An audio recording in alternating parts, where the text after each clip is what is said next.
their constituencies.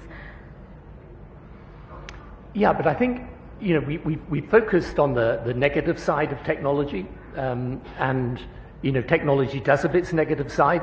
The thing I'd like to say though is technology has its positive side. I mean, we're living through a 21st century technology revolution that's every bit as revolutionary as the 19th century industrial revolution, and it's going to change everything.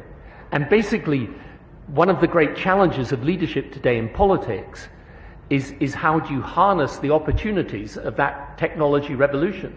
Because AI, cloud computing, bioscience, everything is going to change. The way we live, the way we work, the way we think and interact with each other. And the biggest challenge, in my view, is that the policymakers and the change makers are often in two different rooms not talking to each other. And they need to talk to each other. And the problem, when you're from an older generation, I'm definitely from the older generation, is that technology's tough. I mean, I had to speak at a conference the other day on cryptocurrency. So I talked to my eldest son, who's got a technology company, about it, and he tried to explain cryptocurrency, and finally he sent me this thing called The Idiot's Guide to Cryptocurrency, and I didn't understand it. So, and then on the eve of the speech, I phoned him up and said, "Look, I'm about to address these people in half an hour. What on earth do I tell them?" He said, "Tell them you're sick." Make up any excuse, but you're not fit for this, Dad. Believe me.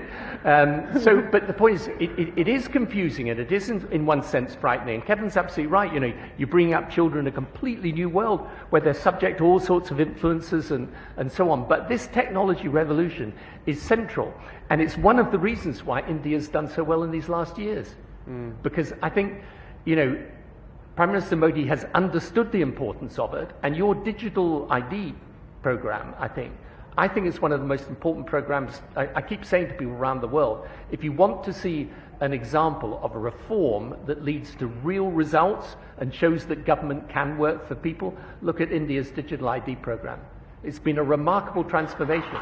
And that's where, by the way, if you want to help some of the poorest countries in the world today, I think a lot of the poorest countries in the world, if they embrace technology in the right way with the right help, they don't have to replicate the legacy systems of developed countries. They can actually, in health, in education, and in the role government plays, they can bypass all of that. So technology, yep, it's got its downsides, but it's a fact, and if we understand it and we master it properly, we can make it work for people.